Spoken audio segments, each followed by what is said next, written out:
How do you see the government's response of, banning, policing, at a point even restricting access as a reflection of its stance on, youth expression? What I know is any artistic work naturally would be giving a critique of what you call government policies, would be questioning what you call, societal norms, would be giving voice to a marginalized subject or community or something. That's what plays, that's what spoken word does, that's what music does. And I wanted to believe that it's not a question of government versus the people. Let us now talk about the reality and the issues that come out from such conversations, as opposed to pointing a finger here, pointing a finger there. That is what I said from the beginning. It's unfortunate that we get there, but let's have this conversation. And since time immemorial, band works, you've talked about, spoken word, music, books, literal works. Band works are the most sought after. I mean, don't people see that? Does it ever occur to the people, let's say, in that policy-making table or the decision-making table that, if we go hard on this, now that's when people want to watch, because a lot of people want to watch Echoes of War, I'll be honest. It's natural. I mean, just as we continue to have this conversation, when we started out as a trio in university, the more it seemed to be controversial, the more people wanted to watch, the more we got microphones switched off, lights being switched off on stage, threats, and some of us not being allowed to continue with school because we are seen to be against the government. And I wanted to say earlier, as I said, anytime you have a perspective and an artistic expression that seems to contradict with official narratives, it's natural for that kind of reaction. Yeah. And you've talked about your trio. There's one who's now a member of parliament. Yes. I believe he's still your friend.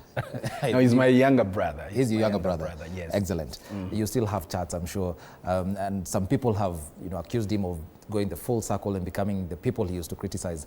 What does he say about that? Yeah, that's very interesting. I mean, one, when you sign up for a public role and public space, you must be ready for ridicule, as we called ourselves.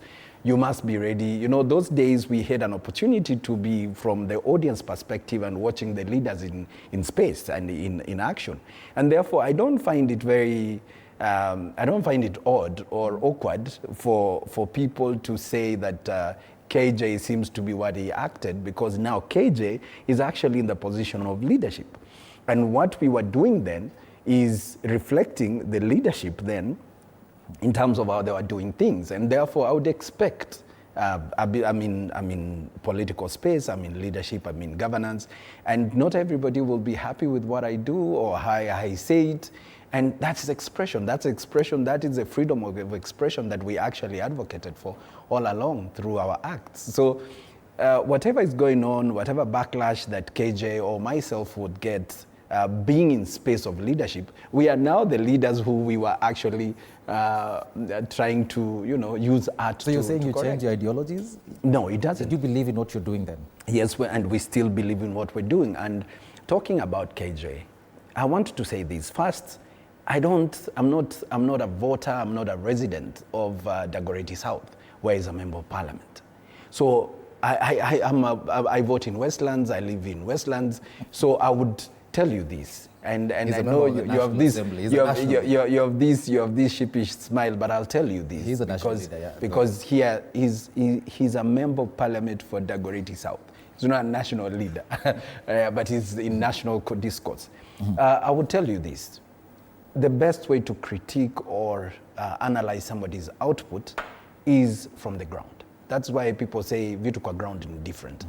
I'm sure the people of Dagoretti South have a different narrative about Mheshimiwa KJ. People have different understanding and expectations when he came into parliament. And since this is about creativity, I would restrict my contribution on his scorecard, which will be judged well and fairly in 2027.